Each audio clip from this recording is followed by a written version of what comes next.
श्री श्याम भक्तों, यह कहानी बिहार के भागलपुर निवासी अरविंद की है, जो भारी कर्ज और बेरोजगारी से जूझ रहा था। लेकिन खाटू श्याम जी की भक्ति ने उसकी किस्मत बदल दी।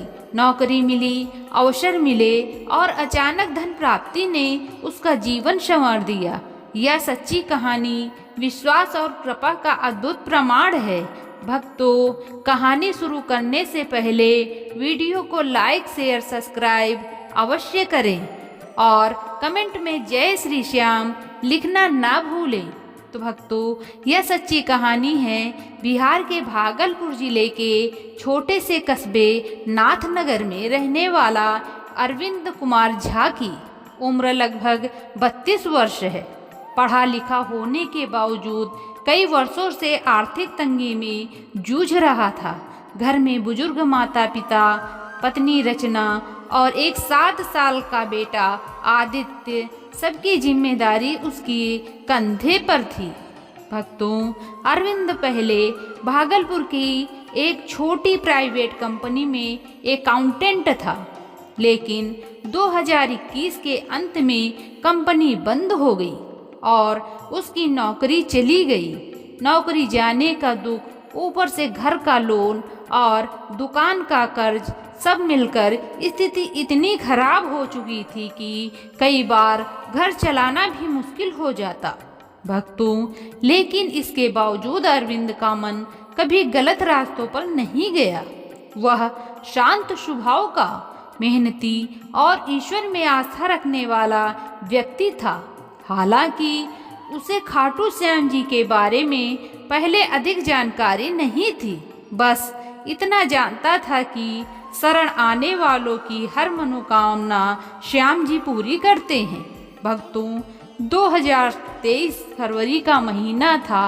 अरविंद के एक पुराने कॉलेज मित्र सौरभ मिश्रा, जो दिल्ली में रहते थे, उनसे मिलने भागलपुर आए। बातों बातों में सौरभ ने बताया, भाई, मैं तो पूरी तरह श्याम बाबा का हो चुका हूँ। मेरी नौकरी से लेकर मेरा घर सब श्याम जी की कृपा से है। तू क्यों परेशान है? तू भी श्याम बाबा को अपना ले, सब ठीक हो जाएगा। भक्तों, अरविंद हंसा। अरे यार, ऐसे कैसे सब ठीक हो जाएगा? मेरे ऊपर तो हजारों का नहीं, 4.5 लाख का कर्ज है। भक्तों, सौरभ गंभीर हो गया। देख, एक बार सच्चे मन से बोल, श्याम मेरा सहारा। बस फिर देखना, रास्ते अपने आप बनेंगे। भक्तों, उस रात अरविंद को नींद नहीं आई। न जाने क्यों बार बार श्याम मेरा सहारा उसके कानों में गूंज रहा था। ऐसा लगा कोई अदृश्य शक्ति उसे पुकार रही है। भक्तों, अगले सोमवार को अरविंद पहली बार भागलपुर के तिलका झाम मांझी मोहल्ले में बने खाटू श्याम मंदिर गया। वहां आरती का समय था और हारे का सहारा की धुन सुनते ही उसकी आंखों नम हो गई। उसने हाथ जोड़कर बस एक ही बात कही, श्याम बाबा, अब आप ही मेरा सहारा हैं। मैं थक चुका हूँ, बस मेरे परिवार को संभाल लो। भक्तों, अगले दिन ही एक अजीब घटना घटी। शहर के एक जाने माने व्यापारी अनिल चौधरी ने अरविंद को फोन किया। अनिल जी ने बताया कि उन्हें एक भरोसेमंद अकाउंटेंट की जरूरत है और यह नंबर उन्हें उसके पुराने बॉस ने दिया था। अरविंद हैरान था, क्योंकि उसे नौकरी की तलाश में महीनों से कहीं से कॉल नहीं आया था। भक्तों, नौकरी की सैलरी ठीक ठाक थी, 25,000 रुपया प्रति माह, पर उसके लिए यह किसी वरदान से कम नहीं था। पहले ही दिन ऑफिस पहुंचते ही दीवार पर टंगी श्याम जी की तस्वीर देखकर अरविंद के रोंगटे खड़े हो गए। उसे लगा, बाबा ने ही मुझे यहाँ भेजा है। काम अच्छा चला, लेकिन कर्ज अभी भी सिर पर था। अरविंद रोज रात को सोने से पहले श्याम जी की एक छोटी सी आरती करता और कहता, बाबा, बस इतना कर दीजिए कि मेरा कर्ज उतर जाए। मैं अपने बेटी की पढ़ाई अच्छे से करवा सकूं। भक्तों, एक रात अरविंद ने सपना देखा, वह एक विशाल मैदान में खड़ा है। सफेद घोड़े पर सवार एक दिव्य पुरुष उसके सामने आते हैं। माथे पर मोर मुकुट, हाथ में कमल जैसा प्रकाश। उन्हें मुस्कुराते हुए कहा, डर मत, समय बदल रहा है, तेरे भाग्य के द्वार खुलने वाले हैं, बस नाम जपता रह, कर्ज तेरे सिर पर नहीं रहेगा। सुबह अरविंद पसीने पसीने उठा, लेकिन भीतर एक अजीब विश्वास था, किसी चमत्कार का समय बहुत करीब है। भक्तों, मार्च 2024 में बिहार सरकार ने छोटे व्यापारियों के लिए इन्वेस्टमेंट फंड नाम का एक स्कीम निकाला। अरविंद ने महीनों पहले एक छोटे ऑनलाइन अकाउंटिंग सॉफ्टवेयर का आइडिया बनाया था, लेकिन कभी सबमिट करने की हिम्मत नहीं हुई। उस दिन ऑफिस में बैठे बैठे अचानक मन में विचार आया, क्यों न इसे भेज ही दूं, शायद यह मौका है, यही मौका है। उसने फॉर्म भरा और भेज दिया। उसके बाद वह हर दिन शाम जी से प्रार्थना करता, अगर मेरा प्रोजेक्ट स्वीकृत हो गया तो मैं पहली कमाई का प्रसाद चढ़ाऊंगा।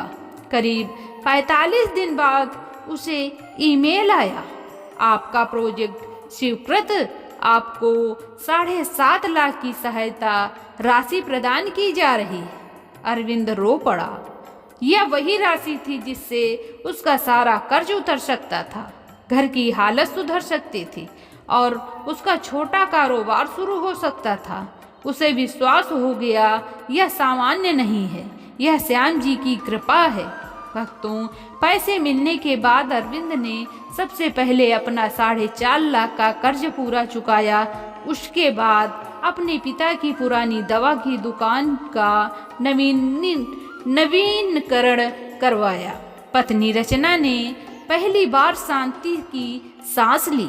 बेटे आदित्य के लिए अच्छी किताबें और कोचिंग की व्यवस्था की गई। घर में हर रविवार श्याम भजन बजने लगे। रचना कहती है, श्याम बाबा ने तो हमारी किस्मत ही बदल दी।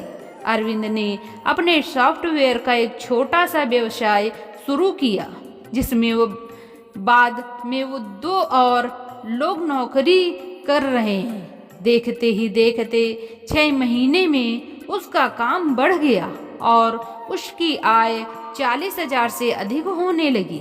भक्तों, 2024 के नवंबर महीने में अरविंद ने मन बनाया कि वह दिल्ली के खाटू श्याम मंदिर नजफगढ़ में बाबा के दर्शन करने जाएगा। वहां जाकर उसने पूरा दिन भक्ति में बिताया। भजन मंडली में बैठे हुए जब शरण आए श्याम बजा तो उसकी आंखें भर आई। उसने मन ही मन बोला, मेरे श्याम, अगर आप न होते तो शायद मैं आज भी कर्ज और परेशानियों में ही डूबा रहता। आपने मुझे सम्मान दिया, आय दी, रास्ता दिखाया, मैं हमेशा आपका रहूंगा।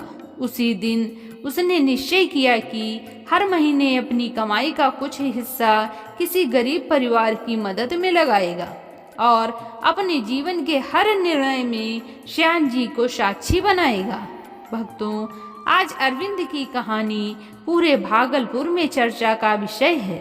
लोग कहते हैं, जिसने भी दिल से शरण ली है, श्याम जी ने उसे कभी खाली नहीं लौटाया। अरविंद अब कहता है, धन, सम्मान, अवसर सब श्याम जी का दिया हुआ है। परेशानी कितनी भी बड़ी हो, यदि श्याम पर विश्वास हो तो समाधान खुद ब खुद मिलता है।